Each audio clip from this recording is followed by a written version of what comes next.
This is not a trial. বিশ্ব ইতিহাসে ক্ষমতাচ্যুত রাষ্ট্রপ্রধানদের বিচার ও মৃত্যুদণ্ডের ঘটনা বিরল নয়। রাজনৈতিক পালাবদলের সবচেয়ে নাটকীয় অধ্যায়গুলোর মধ্যে এটি একটি। গণ অভ্যুত্থান, সামরিক অভ্যুত্থান, বিপ্লব, গণ অপরাধ কিংবা রাজনৈতিক রূপান্তরের মুহূর্তে বিভিন্ন দেশে বিচারের মুখোমুখি হতে হয়েছে ক্ষমতাচ্যুত নেতাদের। এদের মাঝে অনেকেই আদালতের রায়ে মৃত্যুদণ্ড পেয়েছেন, কেউ আবার আত্মসমর্পণের পর মুহূর্তেই নিহত হয়েছেন। বিশ্ব নেতাদের এমন আলোচিত কিছু বিচার ও রায় নিয়েই দুতিয়ালের এই প্রতিবেদন। নিকোলাই চাউসেস্কু দীর্ঘ ২৪ বছর রোমানিয়া শাসন করেন কমিউনিস্ট নেতা নিকোলাই চাউসেস্কু। ১৯৮৯ সালে এক অভ্যুত্থানের পর তাকে ও তার স্ত্রীকে সামরিক ট্রাইব্যুনালে দ্রুত বিচারের মুখোমুখি করা হয়। মাত্র ২ ঘণ্টার বিচার প্রক্রিয়া শেষে গণহত্যা ও দেশের অর্থনীতি ধ্বংসের ষড়যন্ত্রের অভিযোগে ওই বছরের বড়দিনে তাদের মৃত্যুদণ্ড কার্যকর হয়। কথা ছিল তাদের হত্যার দৃশ্য সরাসরি টিভিতে সম্প্রচার হবে, কিন্তু উত্তেজনায় ক্যামেরার জন্য অপেক্ষা না করেই তাদের ওপর গুলি চালায় সেনারা। দুজনের শরীরে ১২০টি গুলির চিহ্ন পাওয়া যায়। পরে তাদের গুলিবিদ্ধ লাশের দৃশ্য ফলাও করে প্রচার হয় রাষ্ট্রীয় টেলিভিশনে।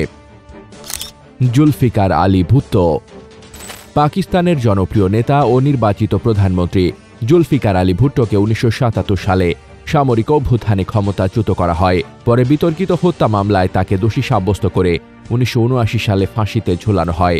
অবশ্য দীর্ঘ ৪ দশক পর ২০২৪ সালে পাকিস্তানের সুপ্রিম কোর্ট তার বিচারকে মারাত্মকভাবে ত্রুটিপূর্ণ ঘোষণা করে। সাদ্দাম হোসেন ১৯৭৯ থেকে ২০০৩ সাল পর্যন্ত ইরাকের শাসক ছিলেন সাদ্দাম হোসেন। মার্কিন নেতৃত্বাধীন আগ্রাসনের পর মানবতাবিরোধী অপরাধে তাকে ইরাকি ট্রাইব্যুনালে দোষী সাব্যস্ত করা হয়। ২০০৬ সালের ডিসেম্বরে তার মৃত্যুদণ্ড ছিল আধুনিক সময়ের সবচেয়ে বিতর্কিত বিচারগুলির একটি। মুয়াম্মার গাদ্দাফি লিবিয়ায় দীর্ঘ ৪২ বছরের শাসক গাদ্দাফি ২০১১ সালে বিদ্রোহে ক্ষমতা হারান। আদালতের কোনো রায় ছাড়াই আটক হওয়ার পর মাঠেই তাকে হত্যা করা হয়। এটি আন্তর্জাতিক অঙ্গনে ব্যাপক বিতর্ক সৃষ্টি করে এবং লিবিয়ায় বিভাজন ও বিভক্তির রাজনীতির সূচনা হয়। জোসেফ কাবিলা ২০০১ থেকে ২০১৯ সাল পর্যন্ত কঙ্গোর প্রেসিডেন্ট থাকা জোসেফ কাবিলা ২০২৫ সালে রাষ্ট্রদ্রোহ, বিদ্রোহ ও মানবতা বিরোধী অপরাধে মৃত্যুদণ্ডপ্রাপ্ত হন। তবে তিনি আদালতে অনুপস্থিত ছিলেন। পালিয়ে বেড়ানোয় তাকে গ্রেফতার করা সম্ভব হয়নি। নিজের বিরুদ্ধে অভিযোগ অস্বীকার করে আসছেন তিনি। বর্তমানে কাবিলা কঙ্গোর বিদ্রোহী নিয়ন্ত্রিত অঞ্চল গোমায় আছেন বলে ধারণা করা হয়। হিসেন হাব্রে আফ্রিকান রাষ্ট্র চাঁদের স্বৈরাচারী শাসক ছিলেন হিসেন হাব্রে। তার মানবতা বিরোধী অপরাধের বিচারের জন্য ২০১২ সালে সেনেগাল ও আফ্রিকান ইউনিয়নের মধ্যকার চুক্তির মাধ্যমে সেনেগালে প্রতিষ্ঠিত হয় এক্সট্রাঅর্ডিনারি আফ্রিকান চেম্বার্স।